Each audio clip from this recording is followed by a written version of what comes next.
그리 아니하실지라도라는 찬양입니다. 약간 빠른 찬양인데요. 오고 하니까 이렇게 잠도 깨우실 겸 즐겁게 찬양하시면서 또 사실 하나님 앞에 올려드리기 힘든 고백이긴 하지만 우리의 마음을 다해서 올려드렸으면 좋겠습니다. 그리 아니하실지라도 찬양하겠습니다.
제가 그 찬양집에 몇 번이라고 말씀 안 드렸네, 그죠? 뒤에 나와요? 나옵니다. 죄송합니다. 뒤에 나왔었군요. 예, 우리 한 번 더 그리 아니하실지라도 찬양하실 때 박수 치시면서 우리 즐겁게 한 번 더 찬양했으면 좋겠습니다. 다시 한번 찬양하겠습니다.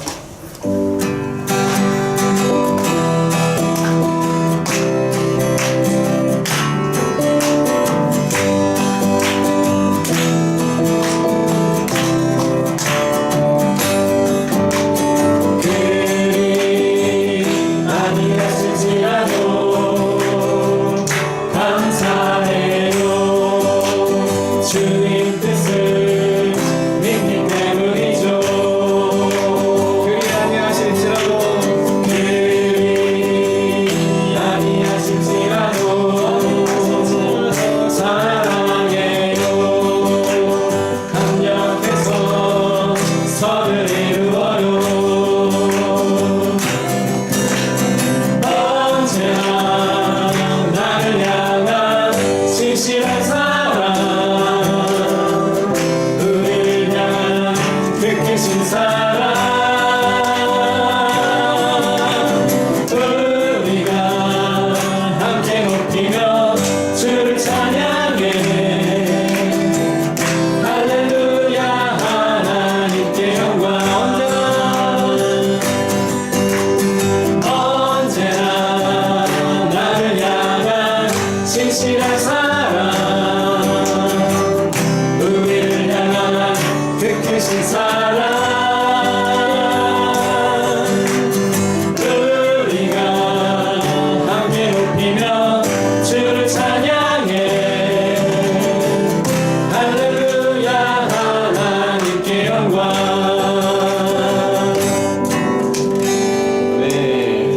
우리 시간 다 같이 기도 한번 했으면 좋겠습니다. 우리가 고백했던 것처럼 그리 아니하실지라도 우리 삶 가운데 하나님께서 그리 아니하실지라도 하나님이 우리 삶 가운데 임재함을 내가 믿습니다. 하나님 내 삶 가운데 역사해 달라고 기도했으면 좋겠습니다. 다 같이 기도하겠습니다.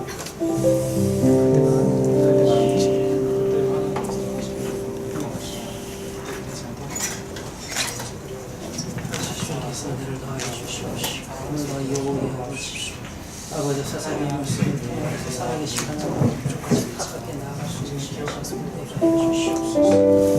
주님, 아버지요.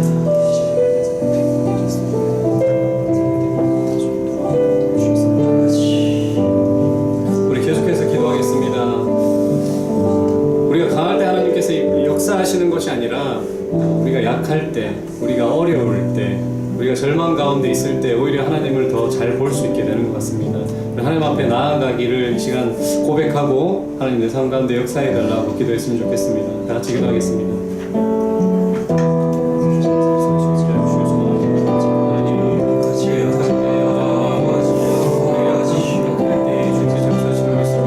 하나님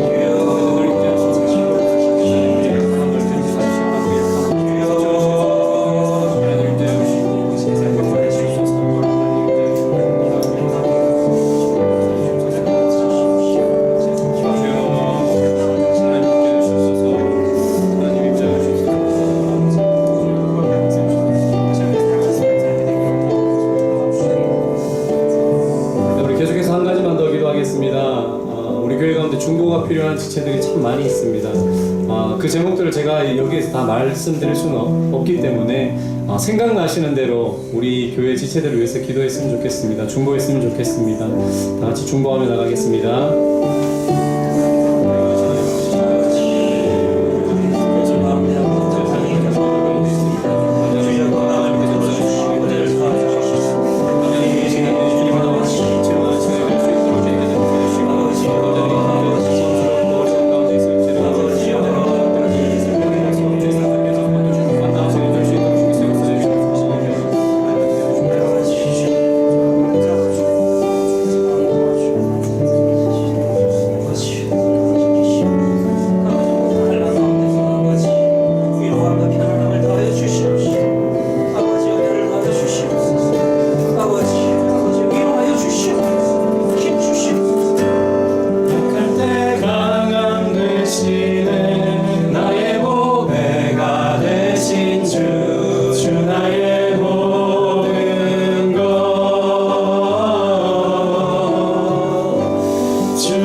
마지막으로 한 곡만 더 찬양했으면 좋겠습니다. 내가 주인 삼은 이라는 곡인데요. 사실 이 고백하기 정말 어렵잖아요, 그죠? 내가 주인 삼고 있는 지금 모든 것들 내려놓고 주님만 찬양하겠다, 주님만 따라가겠다. 고백이 어려울 수 있습니다. 어려우면 어려운 대로 하나님 앞에 우리의 마음을 솔직하게 내어드리는 시간이 되었으면 좋겠습니다. 찬양하겠습니다.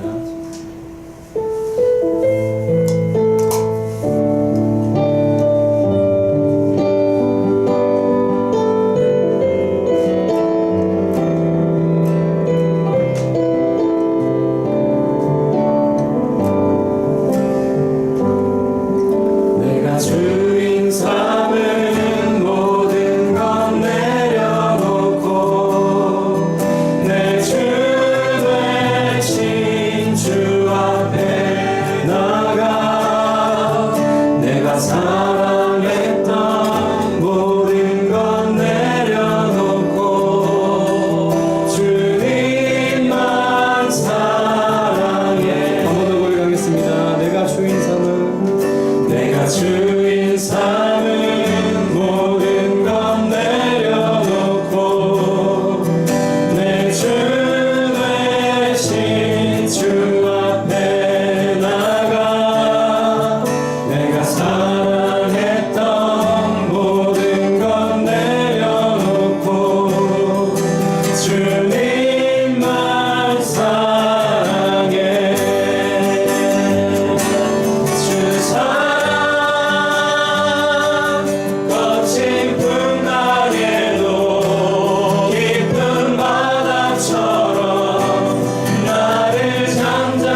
사랑 위에 서리.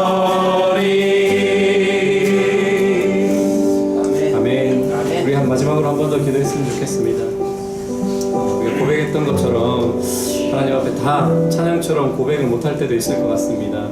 이 시간 하나님 앞에 우리의 솔직한 마음을 올려드리고 하나님 내 삶 가운데 임재해달라고 기도했으면 좋겠습니다. 다 같이 기도하겠습니다.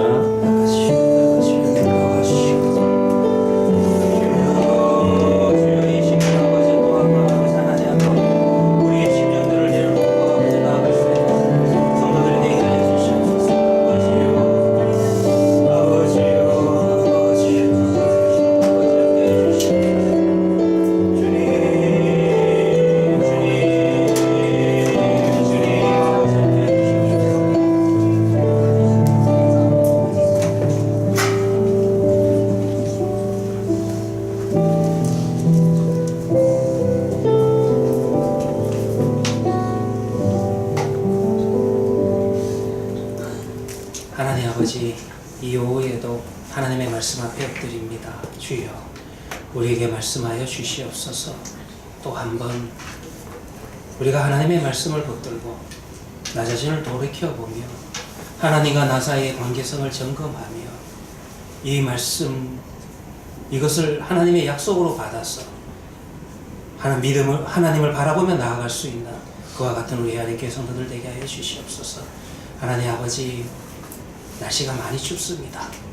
일기로 인하여서 많은 성도들이, 또 우리의 자녀들이 감기로 인하여서, 질병으로 인하여서 참 고생을 하고 있습니다. 주여, 푹 쉴 수 있는 안식의 시간을 더하여 주시옵시고, 육체적으로 또한 쉬면서 더욱더 하나님의 도우심과 하나님의 인도하심을 하나하나 헤아려 볼 수 있는 시간들이 되게 하여 주시옵시고, 우리 성도들이 또 함께 기도하며 나아갈 수 있는 그와 같은 기도의 공동체가 되게 하여 주시옵소서. 하나님 아버지, 이 시간 또 삼손의 말씀을 읽어 나갑니다. 주여, 말씀하여 주시옵소서.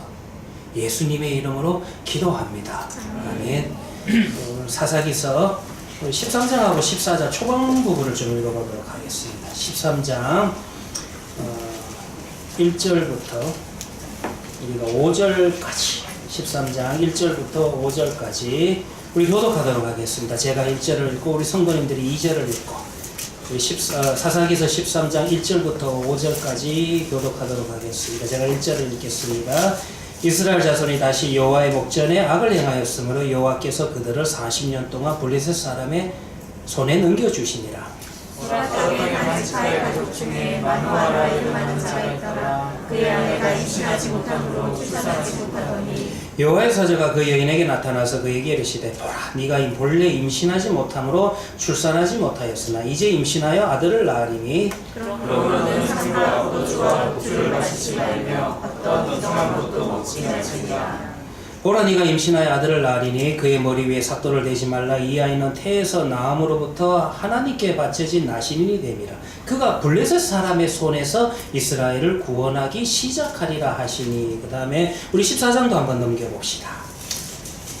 우리 14장 1절부터 4절 말씀까지, 14장 1절부터 4절 말씀까지 우리 다 같이 이거는 한 목소리로 천천히 읽어보도록 하겠습니다. 시작. 삼손이 딥나에 내려가서 거기서 블레셋 사람의 딸들 중에서 한 여자를 보고 올라와서 자기 부모에게 말하여 이르되, 내가 딥나에서 블레셋 사람의 딸들 중에서 한 여자를 보았사오니 이제 그를 맞이하여 내 아내로 삼게 하소서 하매, 그의 부모가 그에게 이르되, 내 형제들의 딸들 중에나 내 백성 중에 어찌 여자가 없어서 내가 할례 받지 아니한 블레셋 사람에게 가서 아내를 맞으려 하느냐 하니, 삼손이 그의 아버지에게 이르되, 내가 그 여자를 좋아하노니 나를 위하여 그 여자를 데려오소서 하니라. 그때에 블레셋 사람이 이스라엘을 다스릴 까닭에 삼손이 틈을 타서 블레셋 사람을 치려 함이었으나 그의 부모는 이 일이 여호와께로부터 나온 것인 줄은 알지 못하였더라. 아멘. 예, 우리 지난 시간에 삼손 이야기 전체적인 흐름을 조금 이야기하다 시간이 다 돼서 못 끝냈던 것 같습니다. 여러분들 가지고 있는 우리 사사기 성경 공부 강의 한 35페이지, 36페이지를 보시면 이 삼손 이야기는 말씀드린 것처럼 사사기에서 가장 많은 분량을 차지하고 있습니다. 왜 그러냐 하면 13장부터 16장까지 무려 4장에 걸쳐서 기록하고 있습니다. 가장 많은 분량을 차지하고 있고, 또 우리 솔직하게 사사기에 나오는 사사들 가운데서 제일 유명한 것도 삼손이요. 각각의 이야기의 에피소드들, 단락들도 다 재미가 있어요. 그러다 보니까 주일학교에서 사실은 주일학생들에게도 구연 동화식으로 구전으로 설교하기에 아이들의 집중력을 끌어내기에 또 좋은 본문이 바로 삼손에 관한 본문이라는 것입니다. 그래서 그럴까요? 저는 늘 이 삼손에 대한 본문을 들여다보면서 내가 어렸을 때 주일학교 때 너무 흥미 위주로 내가 성경을 배웠구나라는 생각도 많이 합니다. 그래서 너무 이제 재밌게만 생각을 했지만은 마치 여기 나오는 이야기들이 그렇잖아요. 이솝의 우화에 나오는 이야기들하고 좀 흡사한 요소들이 있어요. 그러다 보니까 하나님의 말씀을 이솝의 우화처럼 또 생각을 했다는 겁니다. 그래서 이 하나님께서 이 삼손 이야기를 통해서 우리에게 영적으로 주시는 교훈이 무엇인가? 그리고 오늘 오전에도 이야기했지만은 항상 여러분들 시작과 끝이 중요하다 그랬잖아요. 슬로보아스의 딸들 제가 왜 강조를 했습니까?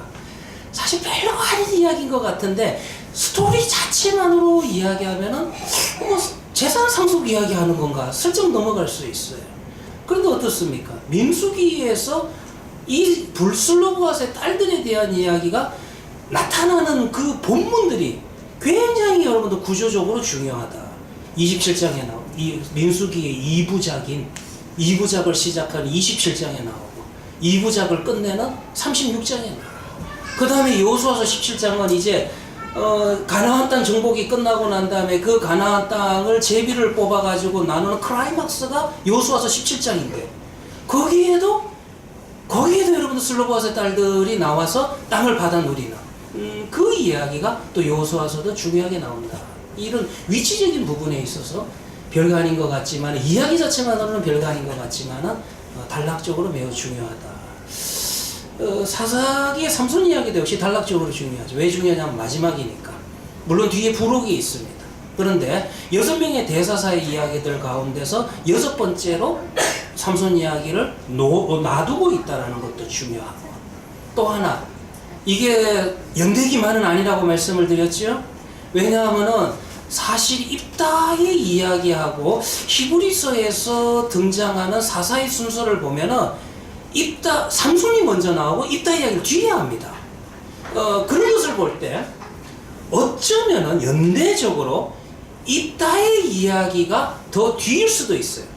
좀 더 정확한 거는 거의 동시대일 수도 있습니다. 입다는 입다의 지역에서, 삼손은 삼손의 지역에서 두 사사가 동시대에 존재했고 두 개의 사건이 동시대에 흘러가는 이야기지만은 그럼에도 불구하고 입다의 이야기를 5번째에 놓고 삼손의 이야기를 6번째에 놓은 데는 또 의도와 목적이 있다.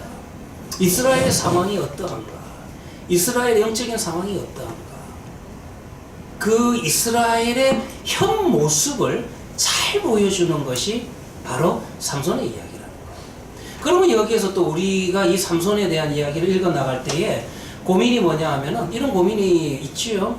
그러면은 과연 이 삼손이 하나님께서 주신 이 삼손을 통해서 하나님께서 주신 약속의 말씀이 성취될 수 있겠냐? 이제 여러분들 저하고 삼손 이야기를 읽어 나갈 때 부정적인 것밖에 안 보입니다. 솔직히 인간의 시각으로 볼 때는 불가능해 보여요. 그런데 하나님의 약속의 말씀이 이 삼손이라는 사사를 통해서 그를 통로로 하여서 구원의 역사가 과연 일어날 수 있겠냐? 아니, 이거는 지금 구원의 역사가 일어나는 게 아니라 이 통로 자체가 지금 문제가 많아요. 그러면 여기에서 우리의 입장에서는 어떤 좀 생각이 듭니까? 통로를 바꿔야 되죠. 그게 제일 쉬워요. 통로를 바꾸는 게 제일 쉽습니다. 야, 이건 안 되겠다. 삼손 폐기 처분하고, 아니면 다른 사사를 쭉 살펴가지고 다른 사람을 살펴가지고 뭐 좀 더 나은 사람 찾는 법. 이것이 여러분들 우리 인간의 방법이라는 것입니다. 이것이 어떻게 보면 인간의 방법인데 성경을 보시면 특별히 사사기를 보시면 하나님의 방법은 그러하지 않다는 거예요. 하나님의 방법은 정하신 대로 하나님께서 말씀하신 대로 그대로 그 약속에 하나님 스스로 신실하시기 때문에 그 약속의 말씀을 따라서 그대로 성취해 간다는 것입니다. 그래서 삼손 이야기 속에서 또 한번 고민해 볼 수 있는 것은 과연 삼손이 사명을 감당할 수 있을까? 아니, 사명 이야기는 두 번째로 치더라도 과연 삼손이 회복될 수 있을까? 이 고민을 지금 해야 되는 것이 삼손 이야기입니다. 그리고 삼손 이야기를 모형으로 해서 또 우리가 당시 이스라엘 하나님과 멀리 떠나버린 이스라엘을 우리가 또 대입해 봐야 됩니다. 지금 이 사사기에서 이스라엘이 과연 하나님 앞에 돌아올 수 있을까? 이들이 과연 회복될 수 있을까? 그 가능성을 또 볼 수 있게 하는 것이 바로 사사기의 말씀이라. 마지막 사사기의 13장부터 16장의 삼손에 대한 이야기라. 그렇게 볼 수가 있습니다. 그래서 36장에 보시면은 13장 1절부터 25절은 다 했습니다. 삼손의 출생 선고라. 지난 시간에 안 드린 말씀 하나 조금 간단하게 한다면 원래 성경은 출생 선고가 이렇게 나오지는 않습니다. 어떻게 나와야 되냐 하면은요. 자, 생각해 보세요. 어떤 남자와 여자가 결혼을 했습니다. 그래가지고 후손을 원하는데 아기가 안 생겨요. 참 저는요 이 부분에 대해서는 제가 참 훈련을 많이 받았어요. 왜? 늘 말씀드리지만은 신혼부부 성경 공부 한 14년 했기 때문에 차마 말은 안 하지만은 목사님 기도해 주세요. 우리가 아기가 안 생겨요. 뭐 그런 가정들이 꽤 있습니다. 또 말은 안 하지만 아기가 생겼는데 또 계속해서 유산이 되는 참 그런 가정도 참 많이 있어요. 늘 그저 같이 아파하며 그저 같이 기도하고 그러는 가운데서 이런 것들이 저에게 있어서 체험으로 훈련으로 와서 그런지 몰라도 좀 담대함도 생기더라고요. 한 번은 결혼한 지 2년밖에 안 돼. 2년밖에 안 돼. 부부가 와서 목사님 우리 애기 안 생겨요. 제가 뭐라 그랬게요? 뒤통수를 딱 때리면서 까불고 있네 2년짜리가. 조금 더 기도해. 지금 애가 거기도 셋째까지 생겼습니다. 여러분들 그 성경도 보면은요 이 출생 선고 이야기는 이런 식으로 흘러가지 않아요. 다른 이제 한나의 사무엘을 낳은 한나의 이야기 같은 것과 비교해 보시면은 어떤 식으로 흘러가냐면은 아기가 안 생기죠. 괴롭죠, 힘들죠. 그래가지고 고통을 받습니다. 그래가지고 떼굴떼굴 뒹구릅니다. 하나님 주시옵소서, 주시옵소서. 그렇게 간절히 간청을 하다가 어떻게 됩니까? 그러는 가운데서 하나님이 주시는, 하나님이 그들이 기도하는 대로 후손을 주시는, 약속의 후손을 주시는 그런 이야기가 보통 출생 선고에 대한 일반적인 이야기예요. 근데 여러분들 오늘 그 삼손의 부모님에 대한 출생 선고를 보면 그 과정에 대한 이야기는 없어요. 짐작은 가능해요. 아기가 없더라. 그 다음 말에 뭐가 있어야 됩니까? 후손 자손이 없더라. 그들이 괴로워하더라. 그래서 그들이 막 진짜 고통을 받더라. 인내하더라. 참더라. 참지 못해가지고 하나님 앞에 원망하더라. 이런 이야기가 있고 그 다음에 하나님께서 천사를 보내서 약속의 말씀을 주시는 이렇게 넘어가야지 일반적인 출생 선고에 대한 이야기들인데 13장을 보시면 다르죠? 이야기의 진행 속도가 빠릅니다. 아기가 없더라. 그런데 중간 과정 다 생략해버리고 바로 여호와의 사자가 찾아와서 네가 아들을 낳으리니 블라블라블라 나오기 시작을 하죠.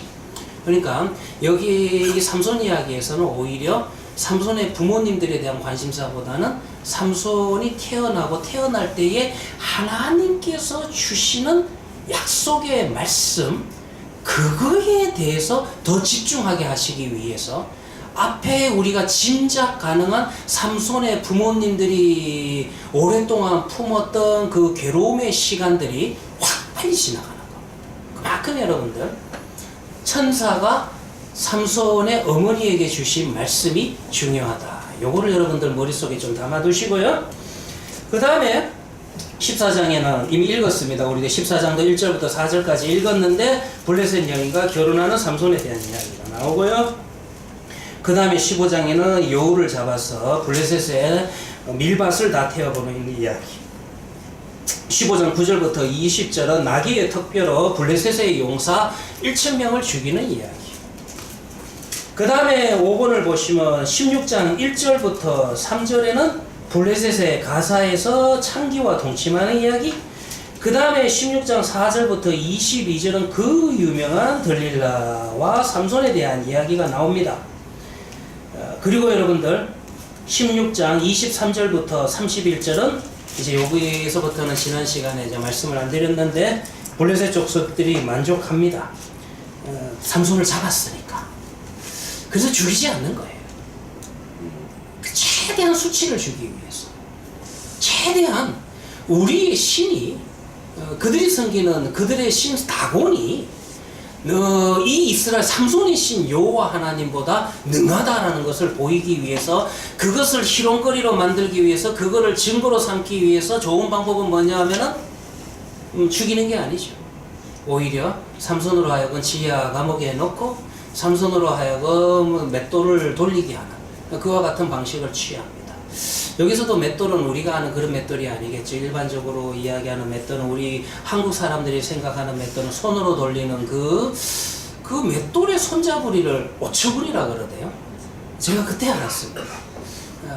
그래서 이제 맷돌에 손잡이를 꽂아서 돌리는 그런 이제 가정용 맷돌이 아니라 짐승이 돌리는 아마 그런 맷돌이었을 겁니다. 짐승의 자리에 이제 삼손이 그 자리에 서서 맷돌을 돌립니다. 그 과정을 보면서 바로 블레셋의 사람들은 이제 조롱꼴, 삼손을 조롱거리로 삼고 삼손의 여호와 하나님을 이제 비웃는 그런 이제 일들이 벌어지는 것이 16장 23절부터 31절입니다. 그런데 여기에서 삼손이 두 번째로 또 기도합니다. 첫 번째 기도는 삼손이 이제 나귀의 턱뼈로 1,000명의 블레셋 용사를 죽이고 난 다음에 기도하죠. 그건 사실 기도도 아니에요. 자기 자랑이에요. 내가 나귀의 턱뼈로 1,000명을 죽였다. 지 자랑하는 거예요. 그래도 어찌됐건 문체상으로는 기도는 기도입니다. 하나님도 참 재밌는 게 별거 아니라 네가 참 얼마나 보잘것없는 존재인지 뭐 하나로 딱 해버리냐 하면은 삼손이 돌아가는 길에 아마 물이 없었던 것 같습니다. 갈증이 생깁니다. 그러다 보니까 내가 이 물이 없어서 죽게 되었나이다. 그때서야 삼손이 이제 하나님 앞에 좀 찾기 시작을 해요. 그러니까 삼손이라는 존재도, 이 능력을 가지고 있는 삼손이라는 존재도 물이 없어서 죽을 수밖에 없는 그 인간의 한계성, 연약성, 그 연약함과 한계성 속에서 하나님을 찾는 이야기가 바로 나귀의 턱뼈로 1,000명 죽이는 이야기 속에 한 번 기도가 나옵니다. 근데 이제 두 번째 기도는 그 정도가 아니죠. 자기의 목숨을 내어놓고 이제 기도합니다. 나중에 이 부분은 좀 자세하게 보도록 할 건데요. 하나님께서 그에게 다시 한번 힘을 뒤돌려 주시자. 그래서 그는 자기를 사로잡고 있는 자들에게 하나님의 살아계심을 나타내고 그 과정에서 본인은 희생을 당합니다. 이것이 이제 삼손 이야기의 마지막이라 이렇게 볼 수 있습니다. 자, 다시 원문으로 본문으로 돌아갔어요. 강의 한 37페이지 보시면은 사사기서 13장 1절부터 25절에 대한 이야기입니다. 자, 삼손 이야기는 정통적인 형식에 따라서, 양식에 따라서 시작합니다. 이스라엘 자손이 다시 여호와의 목전에 악을 행하였다. 새삼스럽지 않지요? 이것이 여러분들 각각의 사사들의 이야기를 시작할 때 항상 첫 번째 구절이었습니다. 그렇기 때문에 이 구절 자체가 새로운 건 아닙니다. 그런데 그 다음 말이 없어요. 그 다음에 여러분들 기억하십니까? 이스라엘 백성이 하나님이 주신 은혜를 잊어버리고 다시 여호와의 목전에 악을 행하였더라. 요거는 여러분들 기억을 더듬으셔야 됩니다. 여기서 악이라고 하는 것은 도덕적, 윤리적인 의미만을 이야기하는 게 아닙니다. 그들이 하나님 앞에 예배하는 것이 아니라 바알과 아세라, 가나안의 신들을 섬기기 시작하였더라. 그 우상 숭배를 결정적으로 악이라고 이야기합니다. 여기까지 여러분들 새삼스러운 게 없고 계속되는 패턴인데, 그 다음 나오는 구절이 있어요. 그 다음 나오는 구절이 뭐예요? 그러면은 하나님께서 여러분들 그거로 인하여서 압박을 가하시고 그 압박을 통하여 가지고 그들이 고통을 당하게 되면 그래도 자동적인 반응이라는 게 있잖아요. 그냥 신실하게 회개하는 게 아니라도 딱 때리면 아야 하고 아프다라고 신음하게 되는 것입니다. 부르짖었다. 그래서 여러분들 여기에 부르짖다라고 하는 말은 사사기에서 부르짖다라고 하는 말은 구약에서 사용하는 하나님 앞에 돌아온다라는 그런 의미의 회개가 아니라 자동적인 반응의 의미로서 부르짖다. 무슨 말이냐? 한 대 뚝 맞으니까 아야 아파요라고 이야기하는 그 부르짖음의 의미에서 부르짖음입니다. 그런데 삼손 이야기를 읽어보시면 이제는 그것도 없어요. 그래도 이제 하나님이 그들을 회개하고 돌이키게 하기 위해서 압박을 가하실 때 그 압박에 반응하는 거라도 있어야 되는데 이거는 도대체 이제는 무감각해진 건지 아니면 완전히 마비가 된 건지 마취가 된 건지 찔러도 아프다라는 말조차 하지 못하는 그런 상태에 놓이게 됐다. 이게 여러분들 살아있는 상태입니까? 사실 여러분들 어떻게 보면은 완전 이제는 죽은 시체와 같은 상태예요. 그래도 살아있는 사람은 한 대 툭 치면 아야 라고도 하죠. 그러나 어떻습니까? 죽어있는 사람은 이미 생명이 떠난 사람은 발로 한번 툭 차도요 움직이지 않습니다.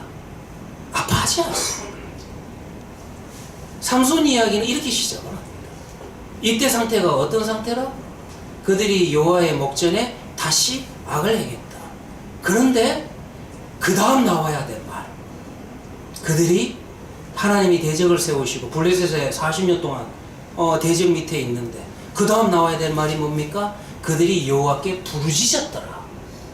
아예 부르짖었더라는 이 단어가 완전히 없습니다. 어떤 상태라고요? 이제는 그야말로 부르짖지도 못하는 상태. 이런 상태를 제가 어떻게 표현해야 될까요? 정말 이제 완전 시체와 같은 상태. 아예 느끼지를 못하는 상태. 죽은 거예요. 죽은 거예요. 그런 상태가 바로 삼손 시대입니다. 자, 그러면 내가 왜 이 부분을 강조합니까? 그럼 여러분들 우리는 무슨 기대가 있어야 될까요? 그럼 죽었어요. 죽은 시체예요. 소생할 수 있습니까? 없습니까? 불가능합니다. 그럼에도 불구하고 하나님의 신실하심은, 하나님의 은혜는 마치 에스겔서에 나오는 에스겔에 보여주었던 환상처럼 이 마른 뼈와 같은 지금 이 영적 상태를 가지고 있는 이스라엘을 소생시킨다는 거예요. 회복시킨다는 거예요. 어떻게 소생시키고 어떻게 회복합니까? 지금 이들을 향해서 선지서의 선지자의 말씀처럼 너희가 회개하고 돌이켜라. 이제는 그것도 안 통하는 상태입니다. 여러분들 이 본문은 에스겔서 37장하고도 한번 연결해서 한번 생각해 보세요. 제가 한번 설교를 했지만 에스겔서 37장이 하나님께서 에스겔 선지자에게 보여주신 마른 뼈 환상은 골짜기에, 아골 골짜기에 마른 뼈들이 나뒹굴고 있습니다. 그러면 여기 마른 뼈는 어떤 상태입니까? 이제 마른 뼈를 향해서 거기에다 대고 하나님의 말씀을 외치라고 이야기하는데, 하나님이 선지자에게 그것을 명하시는데 마른 뼈에다가 하나님의 말씀을 외치면 마른 뼈가 하나님의 말씀을 듣습니까? 안 듣습니까? 안 들어요. 그래도 우리 해내교회 성도들 정도 돼야지 듣는 거고, 그래도 여러분들 좀 오후에 피곤해서 졸고 있어도 그래도 졸음 가운데서 비몽사몽간에 들릴 수도 있어요. 근데 여기까지는 인정이 되는데, 아니 마른 뼈를 향해 가지고 하나님의 말씀을 외칠 필요가 있어요? 없잖아요. 왜? 소생의 가능성이 전혀 없어요. 그런 상태예요. 그런데도 하나님은 에스겔 선지자에게 선지자의 사명 뭐입니까? 그의 아골 골짜기의 마른 뼈들에게 전하라는 거예요.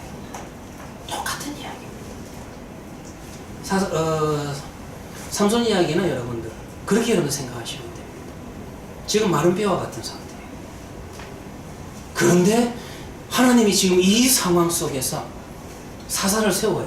자, 그러면은 우리 마음속에 어떤 짐작이 이제 와닿습니까? 이제 뭐 사사 세워서 우차시려고 차라리 포기하시는 게 낫지. 차라리 이때 무대를 좀 바꾸시지. 이 팔레스타인보다는 어느 쪽으로 동방예의지고 그런 거 좀 좋아하는 해석자들이 있잖아요. 동방예의지구로 살짝 바꿔서 이쪽에서 조금 무대를 만드시지. 여기서 뭐 이들을 향해서 뭐 이 삼손을 세워가지고 하나님의 구원 역사를 펼쳐나갈 수 있다는 말이냐. 불가능하지 않냐. 이들은 지금 죽은 시체와 같은데, 이들은 정말 마른 뼈와 같은 존재들인데 이들에게 무슨 더 이상 하나님의 말씀을 전할 것이 있으면 이들에게 무슨 더 이상 하나님의 은혜를 베풀 필요가 있겠어요. 그런데도 하나님은 천사를 하나하나 준비하십니다.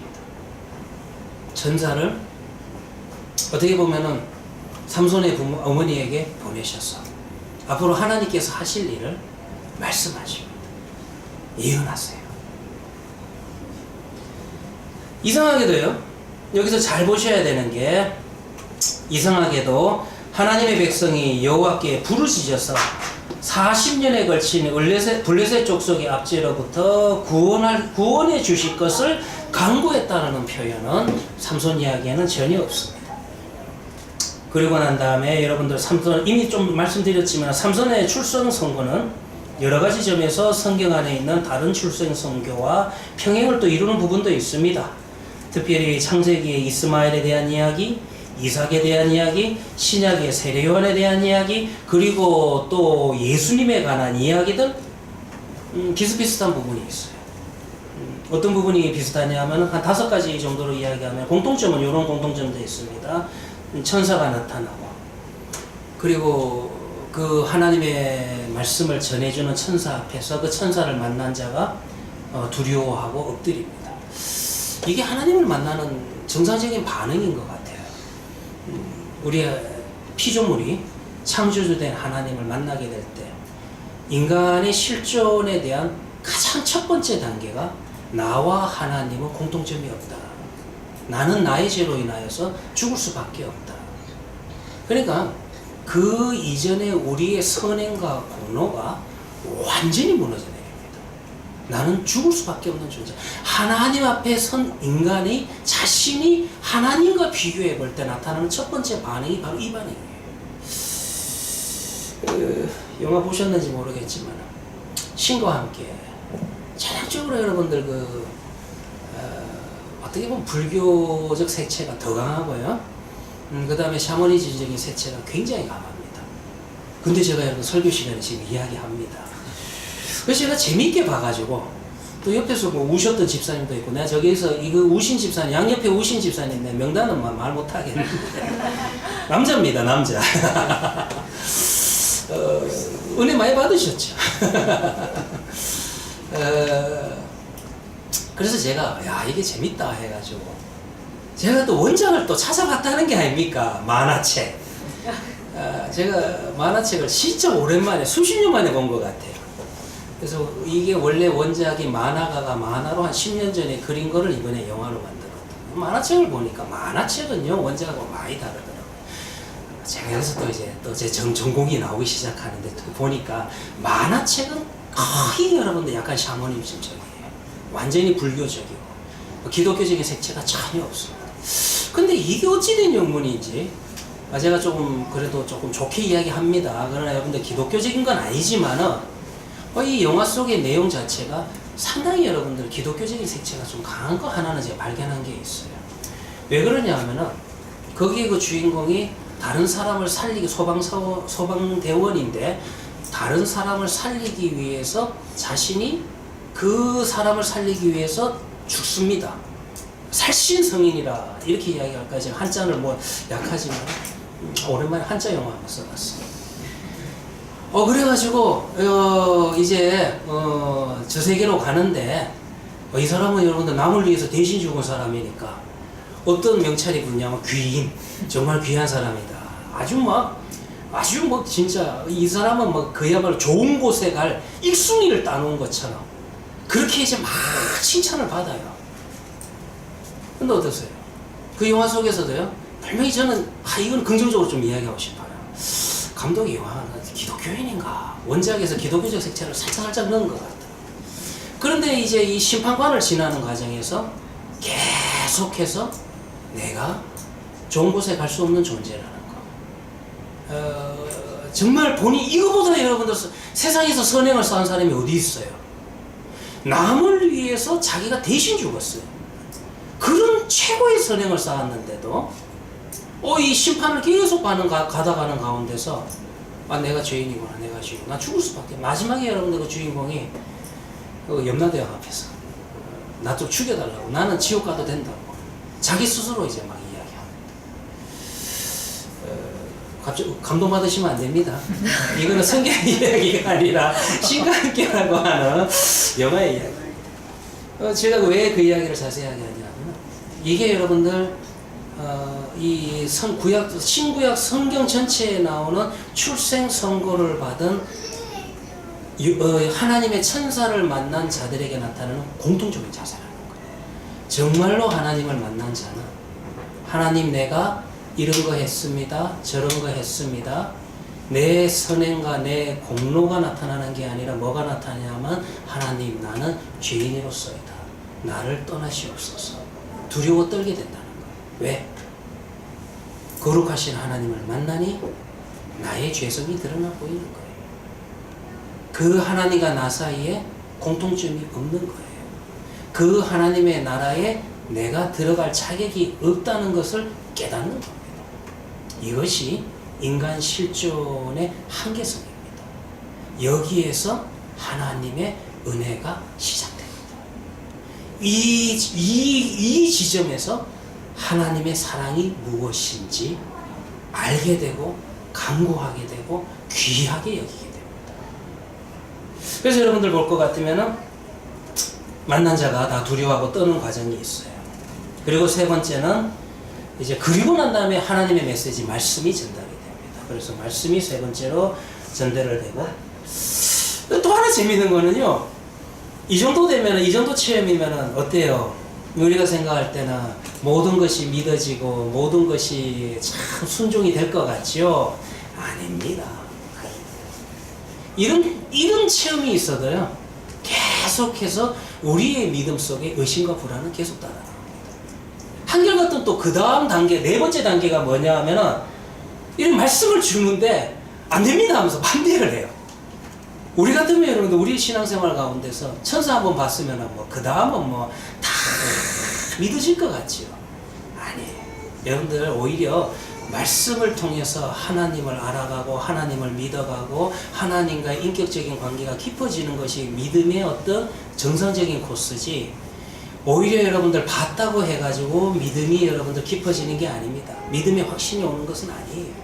성경을 보시면은 제가 지금 한두 명이 아니잖아요. 다 공통적으로 나오는 게 오히려 천사를 만나고 천사를 통해서 하나님의 메시지를 들었음에도 불구하고도 네 번째 단계로 어떤 단계가 나오냐 하면은 반대하거나 아니면은 뭐 조금 더 보여주셔야 되겠는데요.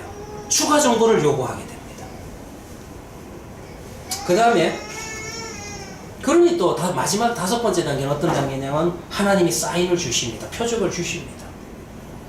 그래서 이와 같은 과정들을 통해서 하나님의 말씀을 들은 자가, 하나님을 만난 자가 하나님의 인도하심을 이해하게 되고 확신하게 된다는 것입니다. 그래서 약간 이야기가 여러분들 출생선고 이야기하다 이 부분까지 다 해드렸는데요. 이런 과정들이 출생선고 이야기의 공통점이다.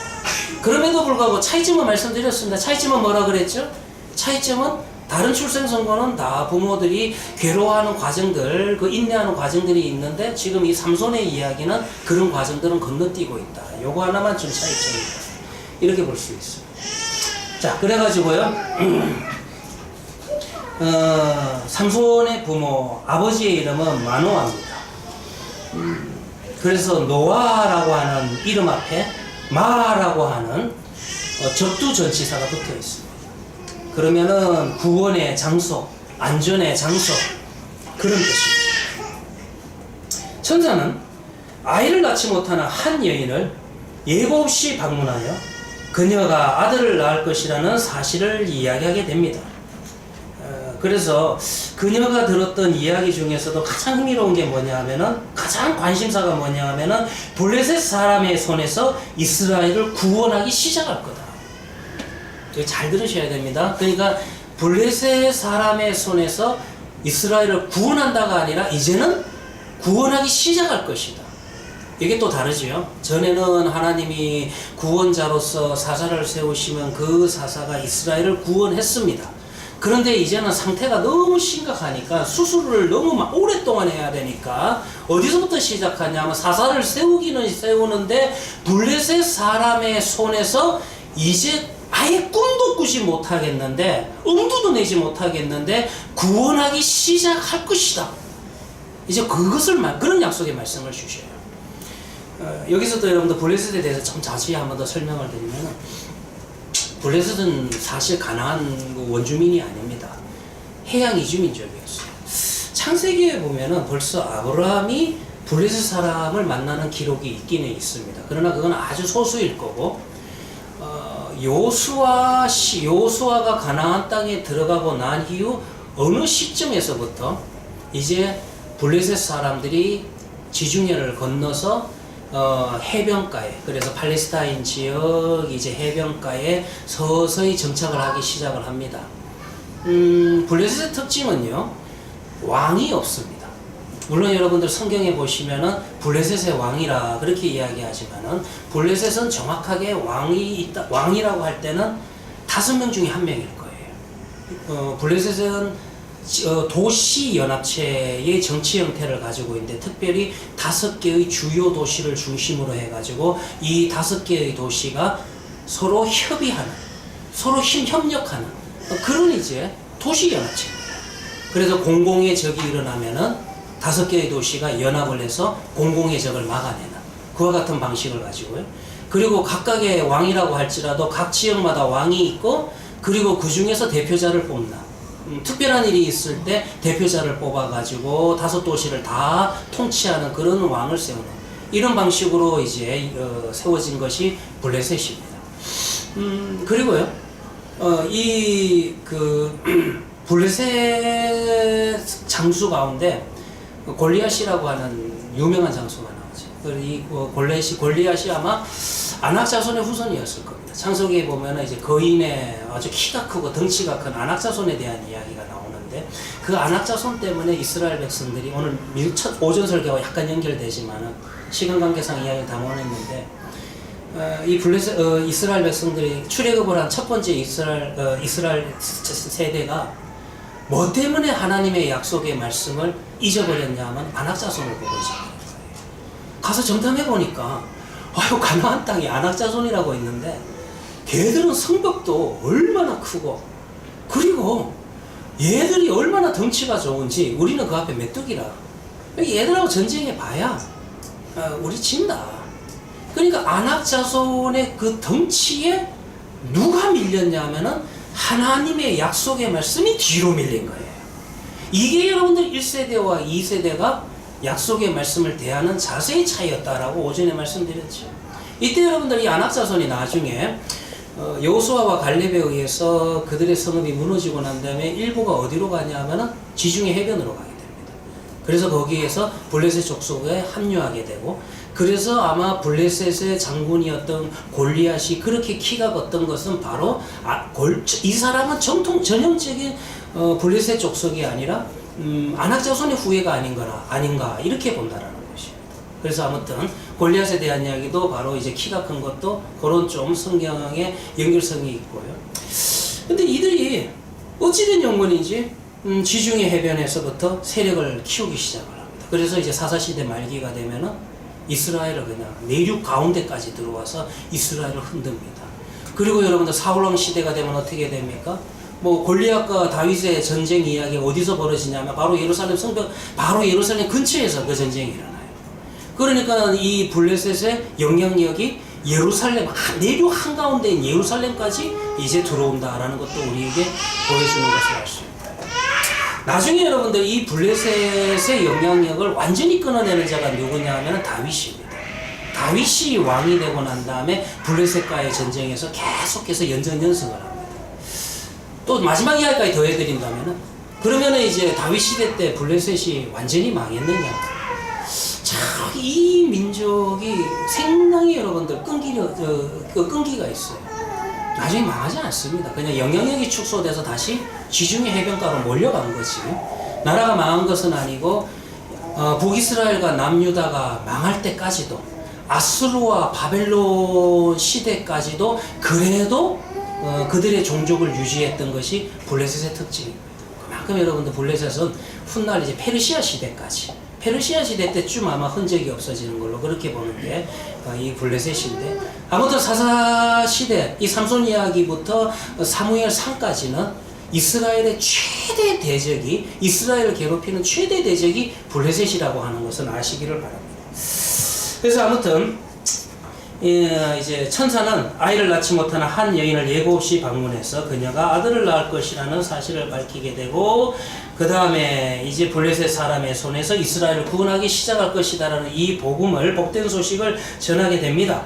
근데 이 13장의 내용을요 조금 자세하게 읽어보시면은 이 마노아의 아내가 삼손의 어머니가 천사로부터 말씀을 받고 그리고 이 말씀을 그의 남편에게 전하는 과정, 그 장면이 두 개로 구성되어 있습니다. 근데 이 전하는 장면을 보면은요, 그냥 여러분들 우리가 성경의 저자라면 이렇게 쓸 거예요. 그래서 마노아의 아내가 천사를 만나서 하나님으로부터 약속의 말씀을 받았다. 그 약속의 말씀은 1, 2, 3 요런 건데, 그리고 난 다음에 그 아내가 남편에게 받은 그 들은 말씀을 그대로 전하였더라 하면 한 줄로 끝납니다. 근데 성경을 읽어보시면은 마노아의 아내가 천사에게 말씀을 받는 장면 1과 그 다음에 마노아의 아내가 그의 남편 마노아에게 또 전하는 장면 2, 이 두 개가 반복이 돼요. 근데 이 두 개의 장면을 비교해 보시면은 약간의 차이가 있다는 거예요. 그 차이점이 뭐냐 하면은 제가 한번 여러분들 보시면은 약간의 변화가 있는데 무슨 변화가 있냐면은 네가 잉태하여 아들을 낳으리니 그러니까 임산부니까 당연히 여러분들 포도주와 독주를 마시지 말고 부정한 것을 먹지 말라. 아마 우리 헤아림 교회 지금 산모 되시는 집사님들한테는 네가 아기를 위해서 이제 몸에 안 좋은 인스턴트 음식은 먹지 말고 라면은 먹지 말라 이런 이야기를 주셨으리라 생각을 합니다. 오늘 보니까 우리 여집사님들 참 결석이 많아요. 우리 보니까 오늘 쓸쓸한 남자 집사님들 참 많고 참 기도 제목인 것 같습니다. 이렇게 여집사님들이 지금 감기를 많이 걸려가지고 오늘 우리 여집사님들이 가만 보니 전멸이 참 많은 것 같습니다. 점심을 먹는데 우리 남자 집사님 홀로 쓸쓸히 점심 먹는 분들 참 많았죠. 위로해 주시기를 바랍니다. 자, 여러분들 보시면은요. 그런데 여기에 약속이 3개가 있습니다. 자, 이제 여러분들 요 3개 사사기서를 읽어 나가는 축입니다. 그래서 성경은요 어떻게 읽어야 나가야 되냐면은 오늘 오전 말씀도 그렇지만 하나님이 주신 이 약속의 말씀이 얼마나 신실한가. 하나님의 이 약속의 말씀이 정말 성취되기 불가능한 상황 속에서 이 약속의 말씀이 하나님 스스로 어떻게 상황을 만들어서 잘 보시면 인간의 의지는 거의 개입도 안 되어 있습니다. 약간씩 하나님이 사람을 사용하기도 하고 사람을 들어 쓰시기도 하시지만은 그러나 성경 전체의 여러분들 흐름을 보시면 하나님은 홀로 일하십니다. 그래서 여러분들 보시면은 이런 상황 속에서 하나님의 약속의 말씀이 어떻게 성취되는가 항상 여러분들 성경을 읽을 때는 이거를 좀 머릿속에 담아두시고 읽어나가야 돼요. 자, 삼손의 어머니에게 하나님은 3개의 약속을 주셨습니다. 이 3개의 약속이 어떻게 성취될까? 첫째, 보라, 네가 잉태하여 아들을 낳으리라. 요건 쉽죠. 나중에 14장 나중에 보면 바로 아들 낳으니까. 그래서 항상 여러분들 하나님은 처음에 쉬운 약속의 말씀을 주십니다. 그런데 그 쉬운 약속의 말씀을 통하여서 그것도 여러분들 훈련이에요. 야, 하나님이 정말 계시는구나. 하나님의 말씀이 참 신실하구나. 그것을 증거로 삼아서 그 다음 계속 나아가게 하시는 겁니다. 계속 우리로 하여금 믿음에서 떨어지지 않고 인내하고 연단하고 그 다음에 기다리게 하는 것이 하나님의 방법이에요. 삼손의 어머니에게 주신 약속의 말씀 3개 중에서 첫 번째, 네가 잉태하여 아들을 낳으리라. 이게 첫 번째고요. 그러면 삼손이 태어났을 때 삼손의 어머니는 어떤 기대가 있어요? 두 번째 말씀, 세 번째 말씀도 성취될 거다. 이제 기대를 가지고 믿고 인내하고 기다리게 될 거예요. 두 번째 말씀이 뭡니까? 이 아이는 태에서 나음으로부터 하나님께 바치리 나시린이 될 거다? 이게 쉽지 않습니다. 제가 지난주에 말씀드렸죠? 나시린 서약 중에서 삼손 이야기를 읽어보면 독주를 안 마셔야 되는데 삼손 독주를 마시죠.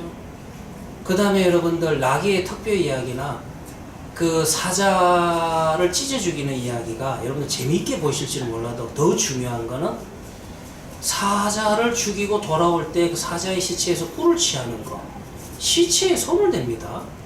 그리고 성경을 보면은 나귀의 새턱뼈가 그려놨어요. 정확하게 턱뼈가 아니고 나귀의 새턱뼈 이상하죠. 그러면은 이 나귀는 죽은 지 얼마 안 돼서 아직도 그 뼈에 뭐가 붙어 있다? 살이 붙어 있는 시체예요. 그러니까 여러분들 우리는 1,000명 죽인 것에 더 재밌어 하지만 실질적으로 그 이야기 속에서 더 중요한 단어는 나귀의 새턱뼈입니다. 또 시체에 손을 댑니까? 안 됩니까? 시체에 손을 대죠. 그러니까 이 삼손 이야기를 제가 나중에 읽어보시고 우리 함께 또 읽어 나갈 건데 아무리 생각해도 삼손이 나시린이 맞습니까? 안 맞습니까? 나시린으로서 하지 말아야 될 일만 골라서 하는데 지금 하나님께서 삼손의 어머니에게 주신 약속의 말씀은 나시린이라 딱 선언해요. 근데 우리는 어때요? 삼손 이야기 읽으면 읽을수록 얘가 나시린? 나시린?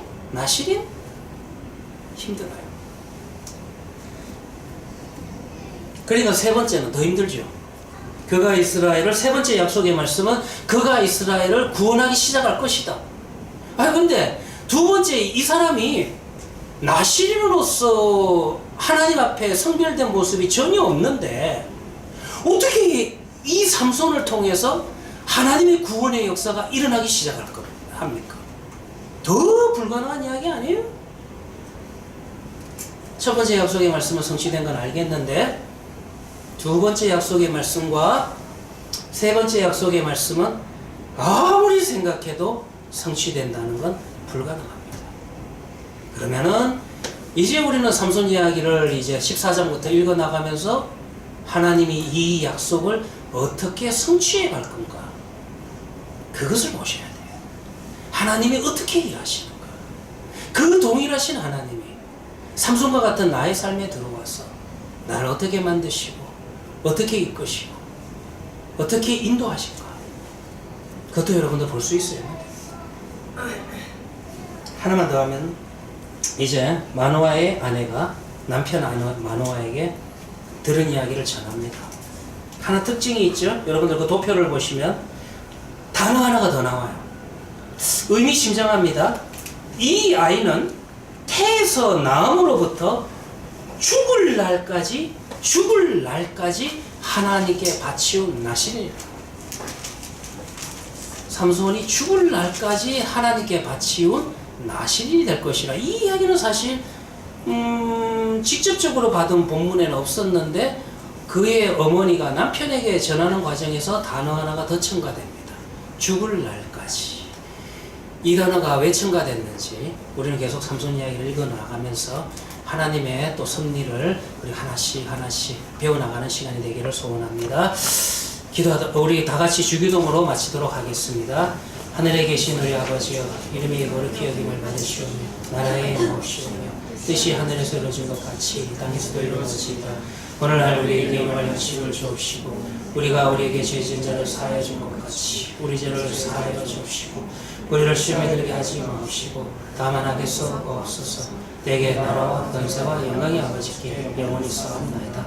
아멘. 오후 예배를 마쳤습니다. 수고하셨습니다.